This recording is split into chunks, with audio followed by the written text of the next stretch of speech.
Hello and welcome to another episode of Never Waste a Good Hysterectomy. My name is Melanie Verwoerd. In this episode, we change direction a bit and we focus on the partners, in particular the male partners of the women who have had or is going to have a hysterectomy. But before we go on, please, as always, remember that this podcast is intended for information purposes only and must, of course, never replace medical intervention. If you're worried, please contact your medical provider immediately. When women go through hysterectomies, it also affects their families and partners specifically. Men often experience intense emotions and uncertainty themselves whilst having to support their partners. And of course, with women unable to do much for the first few weeks, they frequently have to step in to help with all the domestic chores, which some do with more success than others. So to talk about all of this, I want to welcome Malcolm Nichols, who joins us from New Zealand. Malcolm is the host of a podcast called Man Reimagined, where, as he puts it, he gets men to discuss the issues men need to talk about. And I'm also joined by Lugero de Cruz, whose wife recently had a hysterectomy. Welcome to you both. G'day, Melanie. So, Lugero, let me start with you. I think it's been just over 3 months, right, since your wife's operation? Tell me how it happened.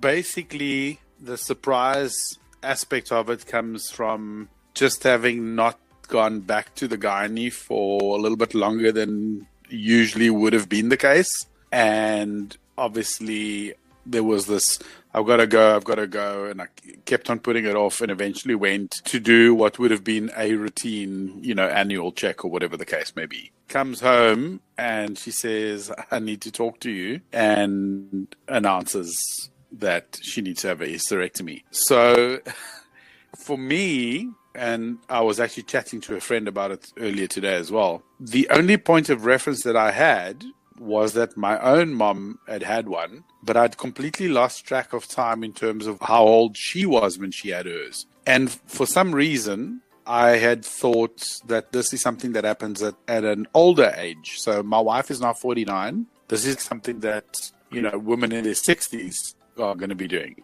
It kind of just showed how little I knew about when it happens and how it happens. So immediately it was all just very, very new. I won't say I was shocked. I'll say I was surprised.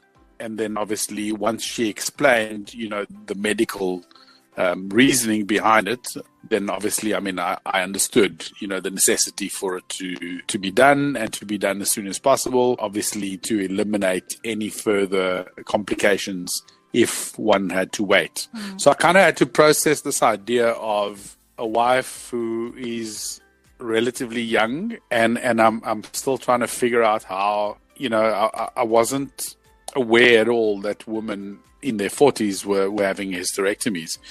And then that same evening spoke to my mom, and of course she says to me, well, I was in my 40s when I had mine. And of course, when she was in her 40s, I was in my 20s. I don't know. At that point, I was just like, okay, you had this completely wrong. You never knew how this works and when it can happen.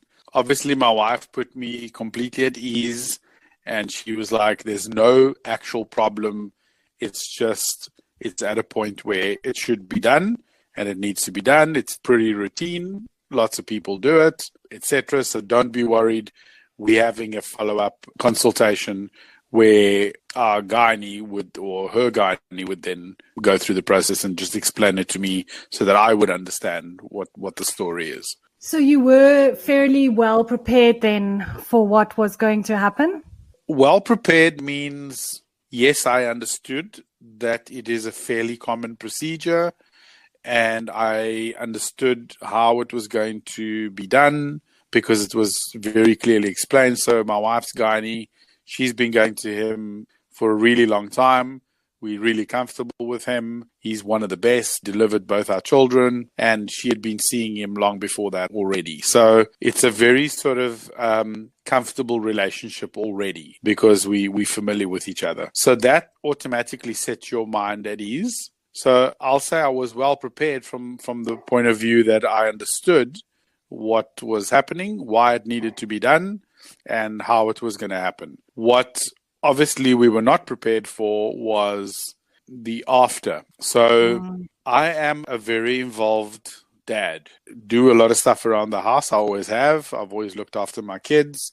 We share the responsibilities. We share the duties. So I am one that cooks and I'll sort out house stuff and whatever. It's kind of just something that I've always been that way, even before kids.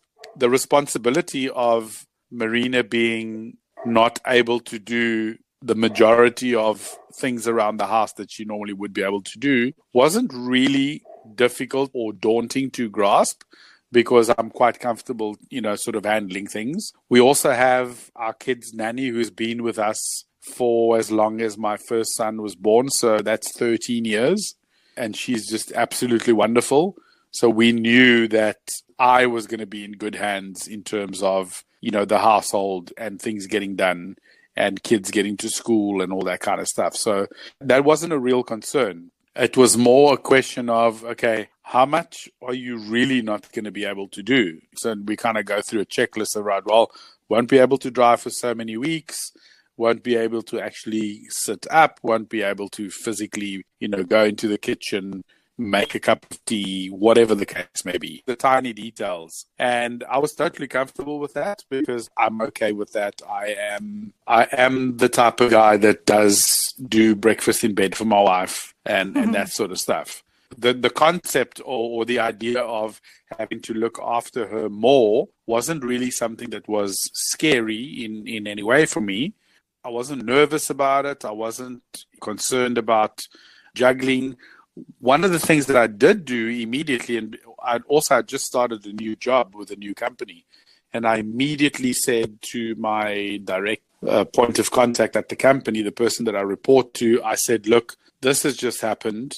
I know I've started like a week ago, but this has just happened. You're going to need to bear with me for the next 6 to 8 weeks because my wife is undergoing a procedure. She's not going to be mobile.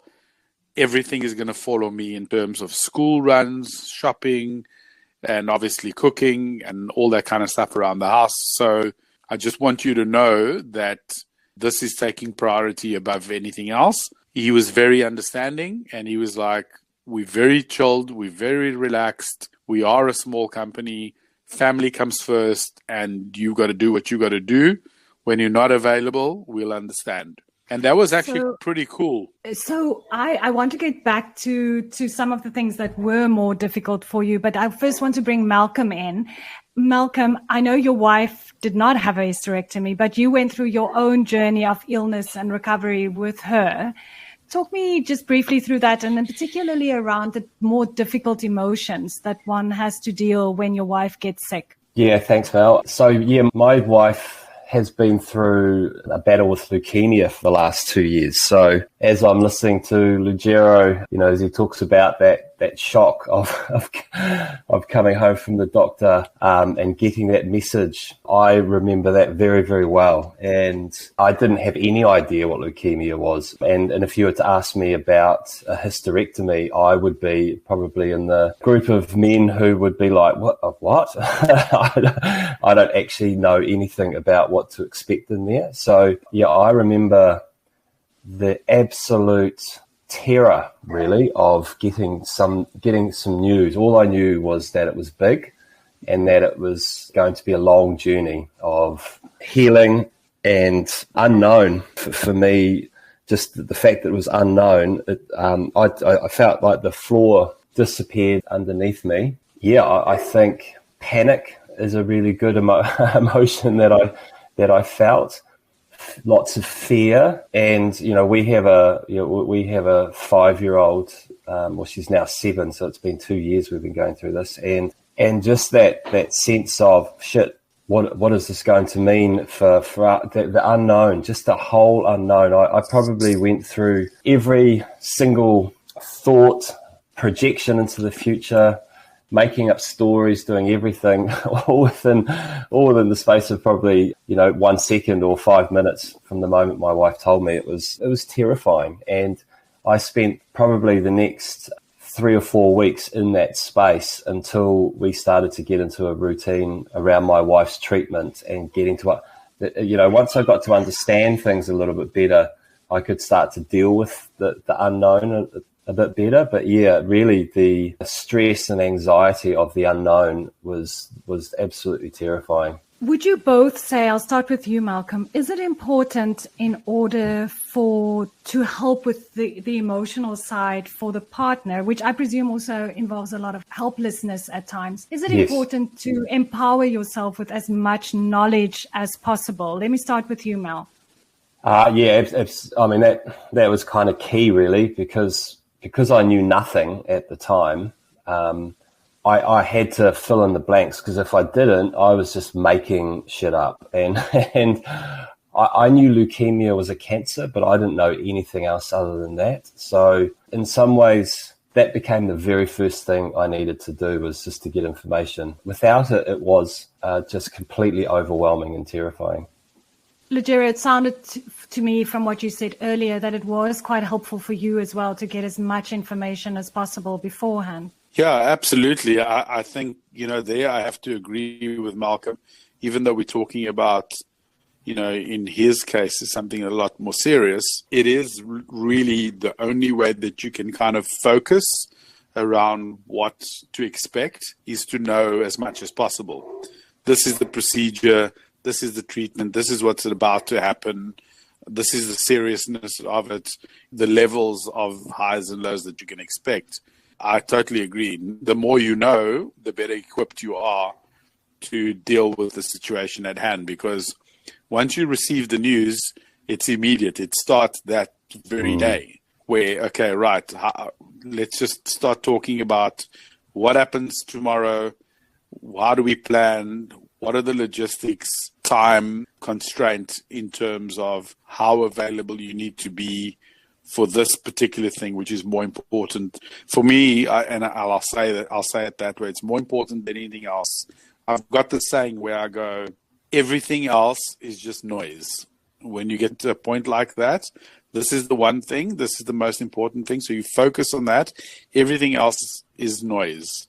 It doesn't matter. It's irrelevant. It automatically looks and feels much smaller than it normally would. And I would imagine in your case, Malcolm, that's like on a much higher level than my wife having a hysterectomy. So information is definitely key, because it puts you in a position where you just understand more and you're able to basically adjust yourself more adequately to what's about to happen and what's required. Even though you say, Lugero, mine was bigger, more terrifying. I mean, I'm sitting here going, because I know so little about hysterectomy, I would be probably in the same state of terror because of the fact that I just don't know anything right now. And having this conversation has me realize, one of the first things I should really do is probably get online and have a look a little bit more at the process of a hysterectomy. So, it's that thing, I think, when something is unknown, there is no frame of reference in it. It's terrifying regardless. And exactly. Yeah. And I think that's a really important piece, right? Is that ignorance as big a killer and also as big a creator of stress and anxiety as the thing itself. And information is key. Many men find it very difficult to deal with a situation where their wife is in extreme pain. And Lugero, I know that your wife had quite a difficult time in hospital, as I think many women do when they have hysterectomies. And Mel, you obviously also went through lots of times where your wife must have been extremely ill. Then there's also the physicality and the messiness about the physical recovery. Malcolm, tell me how you dealt with that.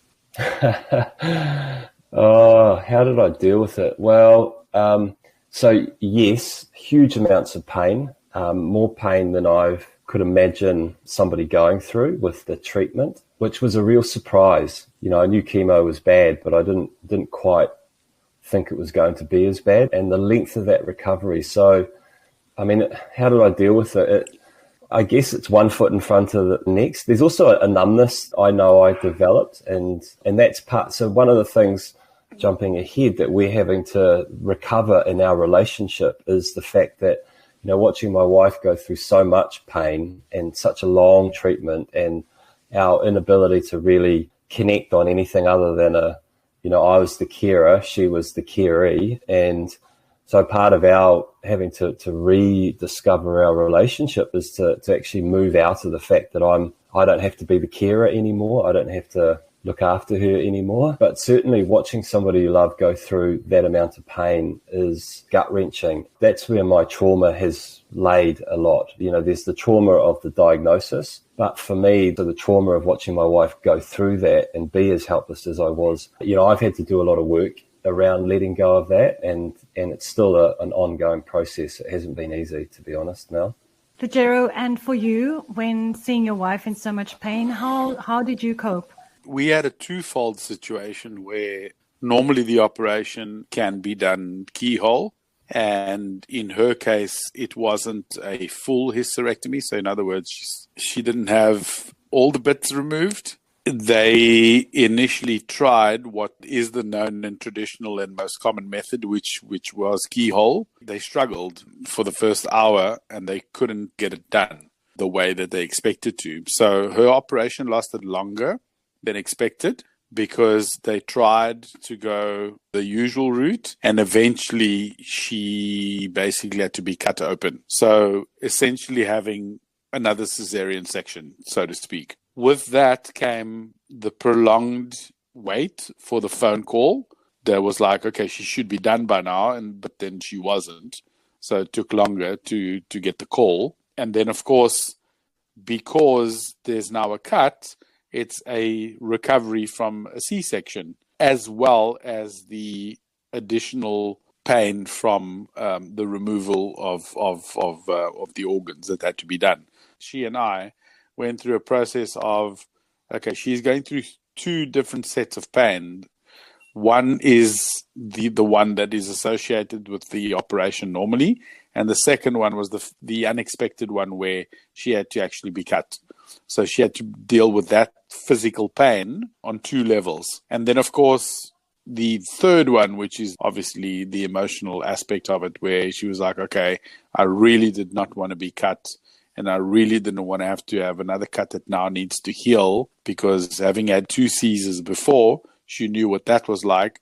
But she's got that and the additional internal pain from the operation itself. So that led to an extra day in hospital just to make sure that she was okay. I was quite adamant with her that if you're not feeling up to it, and if you're not feeling strong enough, and if you're feeling like you need to actually rest an extra day, then stay and get the care that you need, that you only get in hospital when you've got the medical professionals around you. It was difficult, similarly to what Malcolm was describing, that there's a certain helplessness, because once it's done, at that point, there's nothing you can do. All you can do is be there for her and try and make sure that she's as comfortable as possible. But there's physically nothing that you can do. I kind of battled with that a little bit, because it was like the first thing she said when she initially woke up, she says, I'm really sore, and I really did not expect this. And I did not expect for this to feel as strongly as it feels now. And that was like, when somebody says that to you, you go, I can do nothing about it. You're like, I understand what you're saying to me right now, but there's actually physically nothing that I can do to make it better. All I can do is make sure that all our closest friends and all the people that matter, and those generally are, friends and family. We don't have any family in the country. We are on our own. So it's very close friends only. They all came to see her. I kept in touch with all of them. I tried to make sure that there was as much comforting around her as there possibly could be. So when I wasn't there, I liked the idea that somebody else had come to visit and somebody else had spent time with her. That was the thing for me. Whatever the responsibilities were at home with the kids and whatever, that was all fine. That's all stuff that I'm used to dealing with. Leaving the hospital, once you visited, she's there, and the first couple of days you're completely out of it, because you're on painkillers and all the kind of stuff. I mean, she had visits from people that she doesn't remember having the visits from. She would wake up from one of the sleeps after having had medication, look over and see there would be stuff, like somebody would have dropped off a bag with treats or whatever, and she would be going, where the hell did that come from? Which was humorous in one sense, But at the same time, it made you realize how out of control everything is around you at that point in time. I tried to be obviously as sympathetic as possible and also as supportive as possible. How important is a support system for men when they have to support somebody else who's going through recovery or sick, or they are sick? Personally, it's massive, you know. I mean, I'm fortunate. I heard Ruggiero doesn't have family. I was grateful to have lots of family around. So that meant that I could actually focus in on my wife. You know, with our daughter, we actually moved in with my folks, with my dad and his partner, because certainly when having my wife out of action for the amount of time that she was, and me becoming the main carer, I really needed that extra support to look after my daughter. But also, and this was the big thing that I realized afterwards, I just needed that emotional support. Without that emotional support, I don't know if I would have got through it in the same way that I did, because it was just all that fear that I was talking about, you know, just to be able to keep my life as simple as possible by focusing in on the things that I needed to do and get as much help as I needed. It made that journey survivable, really. I mean, I know I would have survived, everybody does, but I felt like we got through it as good as we could. And it's because I've heard many times people say it takes a village to raise a child. I think it also takes a village in some ways to help somebody get through these major life experiences. My family, but also I had a number of friends who would check in on me all the time, give me calls, how are you doing? And when it's unsolicited like that, it's so good. And this is a thing that I've learnt, Mel, the last couple of years, is that when I'm in the shit like that, when I'm in the middle of it, sometimes I don't have the energy to reach out to other people to say, hey, look, I'm struggling, I'm not doing very well. So when I had friends of mine reach out to me and just check in without me having to reach out to them, it made such a difference. That's a big lesson. I now, if a friend of mine, if I see that they've got shit going on, whether it's to do with their partner or whatever, I will reach out to them rather than wait for them to reach out to me, because I just didn't have the energy to do that. Tell me, Ruggiero, Malcolm mentioned earlier about changes in their relationship. We're a couple of months down the road now for you. Has it changed your relationship with your wife in any way, either for the better or for the worst? That's an interesting one to answer, or to try and answer. I'll put it this way. My wife, basically, she runs the house. She's the one that knows what's happening with everything. She's the one that runs the family calendar. She knows what's happening with the kids at school and all that kind of stuff. And she feeds me that information. And then obviously I fit in where I need to be to take on said or certain responsibilities. One thing that changed during that time was the fact that because she was in and out of like sleeping and resting, etc., whatever, I had to kind of be more alert and make sure that I knew more about what was going on sort of in general around the family, which is not to say that I don't generally know. I mean, but we communicate constantly. I couldn't rely on her for anything like that, like anything to do with the school, with the kids and all that kind of stuff. I had to obviously just kind of step it up a little bit more and pay attention. So from a responsibility in the roles in the relationship, I would say that obviously I had to step up a little bit more. From an emotional point of view, it was one of just making sure that I checked in on her and made sure that she had what she needed and that she was comfortable, whatever. So it's a tricky one